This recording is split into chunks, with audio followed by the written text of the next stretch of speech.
ನೋಡೋದಾದ್ರೆ ರೇಣುಕಾ ಸ್ವಾಮಿ ಕೊಲೆ ಕೇಸ್ನಲ್ಲಿ ದರ್ಶನ್ಗೆ ಟೆನ್ಷನ್ ತಪ್ತಾ ಇಲ್ಲ. ಹೈಕೋರ್ಟ್ ರಿಲ್ಯಾಕ್ಸ್ ಕೊಟ್ಟರು ಕೂಡ ದರ್ಶನ್ಗೆ ಟೆನ್ಷನ್.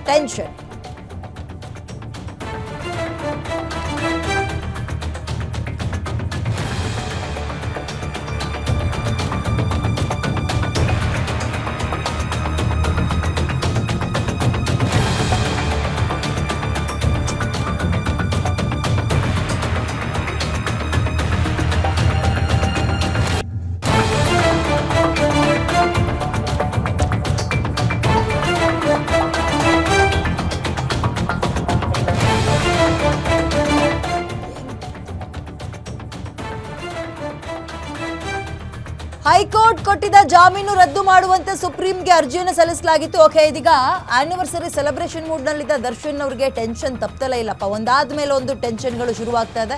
ಸುಪ್ರೀಂ ಕೋರ್ಟ್ನಲ್ಲಿ ಜಾಮೀನು ಅರ್ಜಿಯ ವಾದ ಪ್ರತಿವಾದ ಆಯಿತು. ದರ್ಶನ್ ಜಾಮೀನು ರದ್ದು ಮಾಡುವಂತೆ ಸುಪ್ರೀಂ ಮೆಟ್ಟಿಲೇರಿದ್ರು ಪೊಲೀಸರು. ಸುಪ್ರೀಂ ಕೋರ್ಟ್ನಲ್ಲಿ ಜಾಮೀನು ಅರ್ಜಿಯನ್ನು ಪ್ರಶ್ನೆ ಮಾಡಿ ವಿಚಾರಣೆ ಕೂಡ ನಡೆಸಲಾಯಿತು. ನಟ ದರ್ಶನ್ ಪರ ಅಭಿಷೇಕ್ ಮನು ಸಿಂಘ್ವಿ ವಾದವನ್ನ ಮಂಡಿಸಿದ್ರು. ಸುಪ್ರೀಂ ಕೋರ್ಟ್ನ ಹಿರಿಯ ವಕೀಲ ಅಭಿಷೇಕ್ ಮನು ಸಿಂಘ್ವಿ ಅವರು ಹೈಕೋರ್ಟ್ ಕೊಟ್ಟಿದ್ದ ಜಾಮೀನು ರದ್ದು ಮಾಡುವಂತೆ ಸುಪ್ರೀಂಗೆ ಅರ್ಜಿ ಕೂಡ ಹೋಗಿತ್ತು. ಎಲ್ಲಿ ಪೊಲೀಸರು ಹಾಕಿದ್ರು. ಸುಪ್ರೀಂ ಕೋರ್ಟ್ಗೆ ಅರ್ಜಿ ಸಲ್ಲಿಸಿದ್ದಾರೆ ಕಾಮಾಕ್ಷಿಪಳ್ಳಿಯ ಪೊಲೀಸರು. ಈ ಸಂಬಂಧ ಸುಪ್ರೀಂ ಕೋರ್ಟ್ನಲ್ಲಿ ವಾದ ಪ್ರತಿವಾದ ನಡೆದಿದ್ದು ರಾಜ್ಯ ಪೊಲೀಸರ ಪರ ಎಸ್ಪಿಪಿ ಸಿದ್ಧಾರ್ಥ್ ಲೋತ್ ಅವರು ಕೂಡ ವಾದವನ್ನ ಮಂಡನೆ ಮಾಡಿದ್ದಾರೆ. ಸುಪ್ರೀಂ ಕೋರ್ಟ್ನಲ್ಲಿ ಇವತ್ತು ಹೈ ವೋಲ್ಟೇಜ್ ವಾದ ಮಂಡನೆ ಆಗಿದೆ. ಎಲ್ಲವೂ ಕೂಡ ಸರಿ ಆಯಿತು. ನೆನ್ನೆಯೂ ಕೂಡ ಹೋಗಿದ್ರಲ್ಲ, ವಾದ ವಿವಾದ ಎಲ್ಲವೂ ಆಗಿತ್ತು. ಒಂದು ಮುಂದೂಡಿಕೆ ಮಾಡಿದ್ರು ವಿಚಾರಣೆಯನ್ನ. ಬಟ್ ಇದೀಗ ಏನಾಗುತ್ತೆ ಅನ್ನುವಂಥದ್ದು ಬಹಳ ಕುತೂಹಲ ಮೂಡಿಸ್ತಾ ಇದೆ. ಸೆಲೆಬ್ರೇಷನ್ ಮೂಡ್ನಲ್ಲಿದ್ದಂತಹ ದರ್ಶನ್ ಅವರಿಗೆ ಅಗೇನ್ ಜೈಲು ಫಿಕ್ಸಾ ಅಥವಾ ಬೆಲ್ ಸಿಗತ್ತಾ?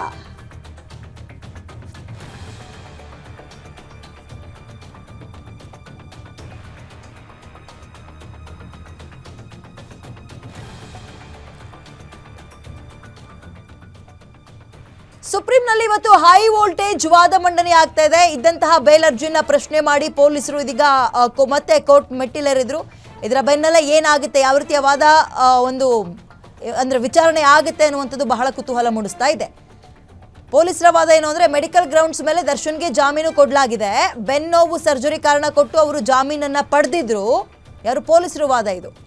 ಬೆನ್ನು ನೋವು ಸರ್ಜರಿಯನ್ನ ಕಾರಣವನ್ನ ಕೊಟ್ಟು ದರ್ಶನ್ ಅವರು ಜಾಮೀನು ಪಡೆದಿದ್ರು. ಇದುವರೆಗೂ ದರ್ಶನ್ಗೆ ಬೆನ್ನು ನೋವಿನ ಸರ್ಜರಿ ಆಗಿಲ್ಲ. ಬದಲಾಗಿ ಅವರು ಶೂಟಿಂಗ್ ನಲ್ಲಿ ತೊಡಗಿಸ್ಕೊಳ್ತಾ ಇದ್ದಾರೆ, ತಮ್ಮ ಪರ್ಸನಲ್ ಪಾರ್ಟಿಗಳಲ್ಲಿ ತೊಡಗಿಕೊಳ್ತಾ ಇದ್ದಾರೆ. ನಟ ದರ್ಶನ್ ಅತ್ಯಂತ ಪ್ರಭಾವಿ ವ್ಯಕ್ತಿ. ಸಾಕ್ಷಿಗಳನ್ನ ಹಾಳು ಮಾಡಬಹುದು. ಆ ಹಿನ್ನೆಲೆಯಲ್ಲಿ ಸಾಕು ಅವ್ರು ಕೊಟ್ಟಂತಹ ನೆಪಕ್ಕೆ ಬೇಲನ್ನ ಕೊಟ್ಟಿದ್ದು. ಸೊ ಬೇಲ್ ವಜಾ ಮಾಡಿ ಬೇಲ್ ಅರ್ಜಿಯನ್ನ ಅಂತ.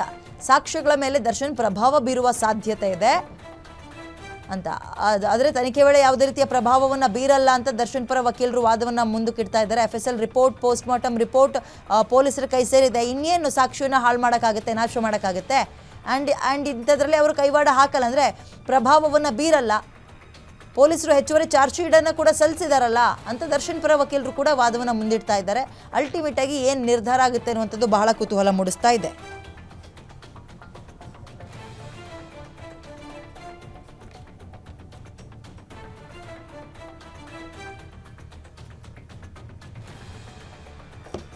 ಓಕೆ, ಇದೀಗ ಹೈಕೋರ್ಟ್ನಲ್ಲಿ ದರ್ಶನ್ ಈಗ ಪೊಲೀಸರು ಏನು ವಾದ ಮಾಡ್ತಾ ಇದ್ದಾರೆ, ಯಾಕೆ ಅವರಿಗೆ ಬೇಲ್ ಅರ್ಜಿಯನ್ನ ತಿರಸ್ಕಾರ ಮಾಡಬೇಕು ಅನ್ನೋದಕ್ಕೆ ಕೆಲವೊಂದು ಅಂಶಗಳನ್ನ ಮುಂದಕ್ಕಿಡ್ತಾ ಇದ್ದಾರೆ. ಅದು ಹೈಕೋರ್ಟ್ನಲ್ಲಿ ದರ್ಶನ್ಗೆ ಸಂಪೂರ್ಣ ಸ್ವಾತಂತ್ರ್ಯ ಕೊಡಲಾಗಿದೆ. ಮೆಡಿಕಲ್ ಗ್ರೌಂಡ್ಸ್ ಮೇಲೆ ದರ್ಶನ್ಗೆ ಜಾಮೀನು ಕೊಡಲಾಗಿದೆ. ಅವ್ರು ಕಾರಣ ಕೊಟ್ಟಿದ್ದೇನು ಗೊತ್ತಾ, ಬೇಲ್ಗೆ ಬೆನ್ನು ನೋವಿದೆ, ಸರ್ಜರಿ ಮಾಡಿಸ್ಕೊಳ್ಬೇಕು ಅಂತ. ಬಟ್ ಇಲ್ಲಿ ತನಕ ಅವರು ಅದರ ಟ್ರೀಟ್ಮೆಂಟ್ಗೆ ಮುಂದಾಗ್ತಾ ಇಲ್ಲ, ಸರ್ಜರಿ ಆಗಿಲ್ಲ. ಆ್ಯಂಡ್ ಅವ್ರನ್ನ ಹೊರಗೆ ಬಿಟ್ಟಷ್ಟು ಸಾಕ್ಷ್ಯ ನಾಶದ ಆತಂಕ ಇದೆ. ಯಾಕಂದ್ರೆ ದರ್ಶನ್ ಅವರು ಒಬ್ಬ ಪ್ರಭಾವಿ ವ್ಯಕ್ತಿ. ಸಾಕ್ಷ್ಯಗಳ ಮೇಲೆ ಅವರು ಒಂದು ಪ್ರಭಾವವನ್ನು ಬೀರ್ಬೋದು. ಅಂದರೆ ಸಾಕ್ಷ್ಯ ನಾಶಕ್ಕೆ ಮುಂದಾಗ್ಬೋದು, ಅಥವಾ ಪೊಲೀಸರ ತನಿಖೆಯ ದಿಕ್ಕು ತಪ್ಪಿಸುವಂತಹ ಕೆಲಸಗಳಾಗ್ಬೋದು. ಹಾಗಾಗಿ ಬೇಲ್ ಅರ್ಜಿ ವಜಾ ಮಾಡಿ ಅಂತ.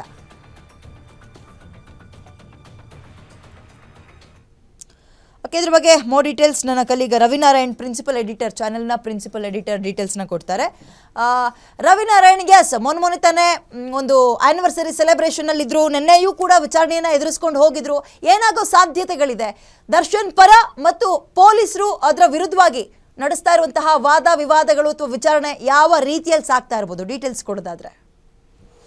ವಿದ್ಯಾ, ಕಳೆದ ವರ್ಷ ರೇಣುಕಾಸ್ವಾಮಿ ಕೊಲೆ ಪ್ರಕರಣದಲ್ಲಿ ದರ್ಶನ್ ಕೂಡ ಪ್ರಮುಖ ಆರೋಪಿಯಾಗಿ ಅರೆಸ್ಟ್ ಆಗಿರು. ಸುಮಾರು 4-5 ತಿಂಗಳುಗಳ ಕಾಲ ಬಳ್ಳಾರಿ ಜೈಲು, ಬೆಂಗಳೂರಿನ ಪರಪ್ಪನಗರ ಜೈಲು ಕಾಲ ಕಳೆದು ಆನಂತರ ಜಾಮೀನು ಪಡೆದು ಹೊರಬಂದಿರು. ಈಗ ಈ ಒಂದು ಪ್ರಕರಣದ ತನಿಖೆ ನಡೆಸಿದಂಥ ಕಾಮಾಕ್ಷಿಪಾಳ್ಯ ಪೊಲೀಸರು ಸುಪ್ರೀಂ ಕೋರ್ಟ್ನಲ್ಲಿ ಒಂದು ಅರ್ಜಿಯನ್ನು ಸಲ್ಲಿಸಿದ್ದಾರೆ. ಏನು ಅಂತಂದರೆ ಹೈಕೋರ್ಟ್ನಲ್ಲಿ ಏನು ದರ್ಶನ್ಗೆ ಜಾಮೀನನ್ನು ನೀಡಿದ್ರು, ಈ ಒಂದು ಜಾಮೀನು ಅರ್ಜಿಯನ್ನು ವಜಾ ಮಾಡಬೇಕು ಮತ್ತು ಏನು ದರ್ಶನ್ಗೆ ಜಾಮೀನು ನೀಡಲಾಗಿತ್ತು ಈ ಒಂದು ಜಾಮೀನನ್ನು ರದ್ದು ಮಾಡಬೇಕು ಅಂತೇಳಿ ಈಗ ಕಾಮಾಕ್ಷಿಪಾಳ್ಯ ಪೊಲೀಸರು ಒಂದು ಸುಪ್ರೀಂ ಕೋರ್ಟ್ ಮುಂದೆ ವಾದವನ್ನು ಮಂಡಿಸ್ತಾ ಇದ್ದಾರೆ. ಇಲ್ಲಿ ಪ್ರಮುಖವಾಗಿ ದರ್ಶನ್ ಅವರು ಜಾಮೀನು ಪಡೆದದ್ದು ಯಾವ ವಿಚಾರಕ್ಕೆ ಅಂದರೆ ಬೆನ್ನು ನೋವಿದೆ, ನನಗೆ ಬೆನ್ನು ಸರ್ಜರಿ ಆಗಬೇಕು, ಹಾಗಾಗಿ ನಾನು ಅಪೋಲೋ ಆಸ್ಪತ್ರೆಯಲ್ಲಿ ದಾಖಲಾಗಿ ನಾನು ಚಿಕಿತ್ಸೆಯನ್ನು ಪಡಬೇಕಾಗಿದೆ, ಹಾಗಾಗಿ ಆರೋಗ್ಯದ ಅಂದರೆ ಮೆಡಿಕಲ್ ಗ್ರೌಂಡ್ಸ್ ಮೇಲೆ ನನಗೆ ಜಾಮೀನನ್ನು ಕೊಡಬೇಕು ಅಂತೇಳಿ ಅವರು ಹೈಕೋರ್ಟಿಂದ ಪಡ್ಕೊಂಡಿದ್ರು. ಆದರೆ ಇದುವರೆಗೂ ಕೂಡ ದರ್ಶನ್ಗೆ ಯಾವುದೇ ರೀತಿಯಾದ ಸರ್ಜರಿಗಳು ನಡೆದಿಲ್ಲ. ಹಾಗಾಗಿ ಇದೊಂದು ಸರ್ಜರಿ ಕೂಡ ನಡೆದಿಲ್ಲ ಮತ್ತು ಅವರ ಮೆಡಿಕಲ್ ರಿಪೋರ್ಟ್ ಕೂಡ ಹೈಕೋರ್ಟ್ಗೆ ಸಲ್ಲಿಕೆ ಆಗಿಲ್ಲ. ಹಾಗಾಗಿ ದರ್ಶನ್ ಅವರ ಜಾಮೀನನ್ನು ವಜಾ ಮಾಡಬೇಕು ಮತ್ತು ನಾವು ಪೊಲೀಸರು ಇನ್ನೂ ಕೂಡ ಹೆಚ್ಚುವರಿ ಚಾರ್ಜ್ ಶೀಟನ್ನು ಕೋರ್ಟ್ಗೆ ಸಲ್ಲಿಕೆ ಮಾಡಬೇಕಾಗಿದೆ.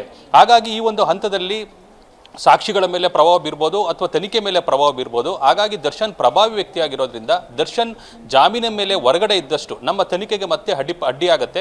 ಹಾಗಾಗಿ ಈ ಒಂದು ಪ್ರಕರಣದಲ್ಲಿ ಜಾಮೀನನ್ನು ವಜಾ ಮಾಡಬೇಕು ಅಂತೇಳಿ ಸುಪ್ರೀಂ ಕೋರ್ಟ್ ಮುಂದೆ ಈಗ ಪೊಲೀಸರು ವಾದವನ್ನು ಮಂಡನೆ ಮಾಡ್ತಾ ಇದ್ದಾರೆ.